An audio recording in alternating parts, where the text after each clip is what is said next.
안녕하세요. 오늘은 이 상담 사례가 좀 있네요.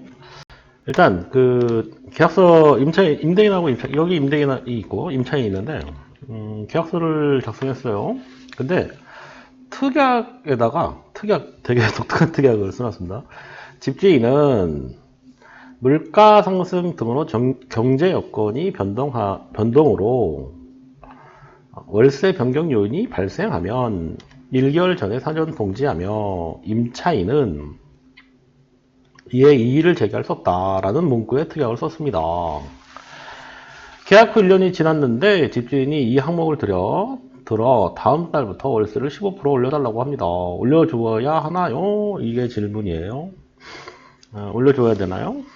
이거는 보니까 상담이 이렇게 들어온 거 보니까 이거는 공인중개사가 쓴 계약은 아닌 것 같습니다. 이렇게 계약서를 안 쓰죠, 공인중개사는. 네. 이런 특약을 쓸 수가 없다는 걸 알아요. 왜 그러냐면,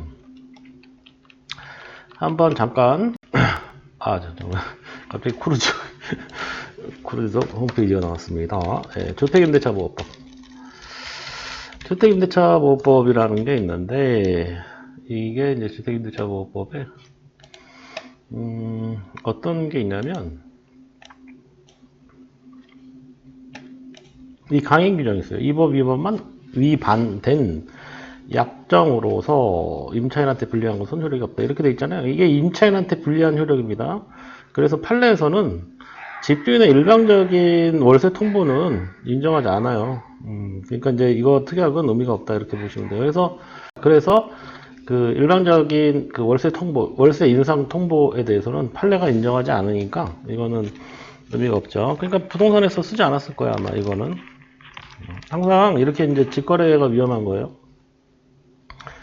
강행규정 위반이라고 하는 것이 왜 이러냐 그러면 이게 뭐냐면 임차인이 이의를 제기할 수 없다라는 그 조항이 있잖아요. 이 조항이 위배됩니다. 예, 그래서 특약에서는 의미가 없죠. 그래서 무효라고 주장할 수 있어요. 근데 지금 상담 사례 같은 경우는 1년이 지났다고 했잖아요. 그런 경우에는 계약한 지 1년이 지났으니까 임대인 입장에서는 5% 인상을 할 수 있습니다. 증감 청구권이라는 게 있죠. 그래서 20분의 1 청구하지 못한다. 그러니까 5%까지는 인상할 수 있어요. 그런 내용이 되겠습니다. 자, 그런데 이제 그거는 이제 일단 인상 특약이 이제 저기한다고 치더라도 무효라고 치더라도 문제는 지금 그게 문제가 아니라 보증금 2,500만 원에 월세 40만 원에 살고 있어요. 근데 계약 만료 3개월 전에 임차인이 나가겠다라고 이제 통보를 했어요. 그랬더니 임대인이 뭐라고 하냐면 월세를 50만 원을 받을 것이다.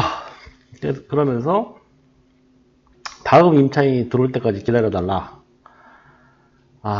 그렇게 지금 얘기를 했답니다. 그러면 어떻게 되나요? 만기 3개월 전부터 집주인한테 이제 만기 해지 통보를 했답니다. 현재 보증금이 2,500만 원에 월세 40만 원에 살고 있는데, 근데 집주인은 월세 10만 원 더 올려서 새로운 세입자가 구해져야지 보증금을 돌려주겠다고 합니다. 지금 3개월 전이에요. 근데 계약기간 만료일쯤에 이사를 갈 계획을 하고 있는데 보증금을 잘 받을 수 있는 방법이 없나요? 이렇게 지금 하고 있죠. 이거 사실 방법이 없을까요? 방법이 많지 않을까요? 오히려? 받을 수 있는 방법은 많죠. 근데 이제 임대인이 그렇게 통보를 한다 해서 그러면은 그렇게 할게요 이렇게 할 수는 없잖아요. 그렇죠? 본인의 사정이 있는 거니까. 근데 이제 지금 상태에서는 어쨌든 이 사람은 만료시에 이사를 가야 할 상황이잖아요. 그때까지 보증금을 만약에 못 받았다 그럼 방법이 없어요. 그때 가서는 임차권 등기 명령 신청을 할 수밖에 없잖아요. 그렇죠? 그러니까 이제 임차권 등기 명령이라는 거는 계약 기간이 만료된 다음 날부터 신청이 가능하잖아요. 근데 지금 상태에서는 임대인이 다음 임차인이 구해지는 대로 주겠다. 만약에 3개월 남았으니까 만약에 예를 들어서 진짜 2,500에 월세 50만 원으로 다음 임차인이 구해졌다. 그럼 얼마나 좋겠어요. 근데 만약에 안 구해졌다. 그러면 그때는 답이 안 나오죠. 그래서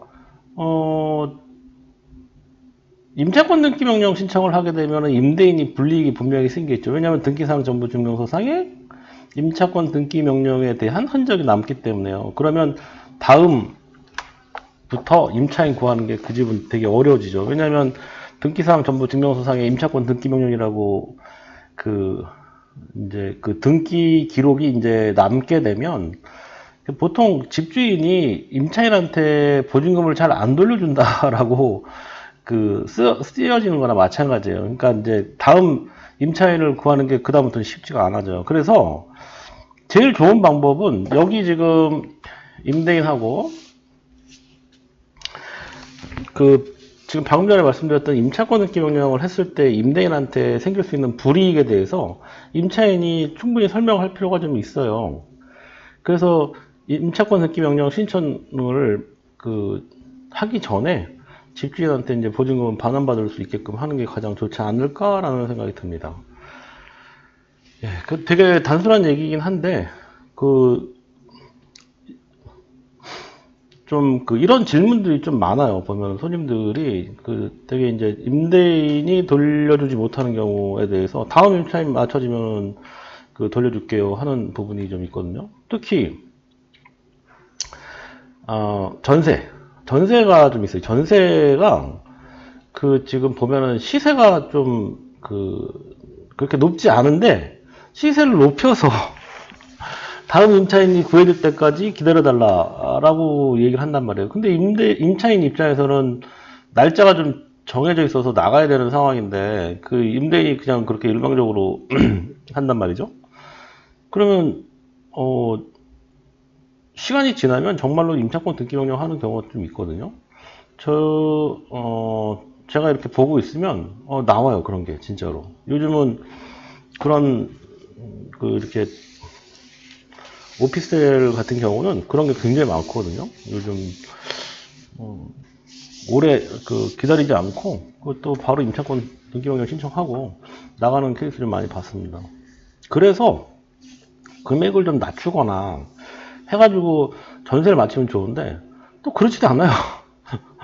그러니까 어려워지는 거예요. 그러니까 양쪽 다 더 어려워지는 거죠. 임대인도 어려워지고 임차인도 어려워지고 요즘 상황들이 좀 그렇습니다. 물건이 없는데 지금 현재 7월이잖아요. 7월 말 정도 됐는데 전세 물량이 그렇게 눈에 띄게 없어요. 눈에 띄게 젊은 친구들이 뭐 중기청 대출이라든지 사실 오늘 같은 경우도 되게 문의가 되게 많았거든요. 근데 물건이 좀 많이 없다라는 생각이 좀 듭니다. 이 친구 같은 경우는 지금 근무하는 지역이 이쪽 지역이 아니에요. 그 옆 동네 지역에서 물건들을 찾고 있어요. 그 정도로 되게 심각한 것 같습니다. 자, 오늘은 여기까지 하고요. 임차인 입장에서 오늘 내용을 좀 정리한 겁니다. 추가로 궁금하신 사항 있으면 댓글 남겨주세요. 고맙습니다.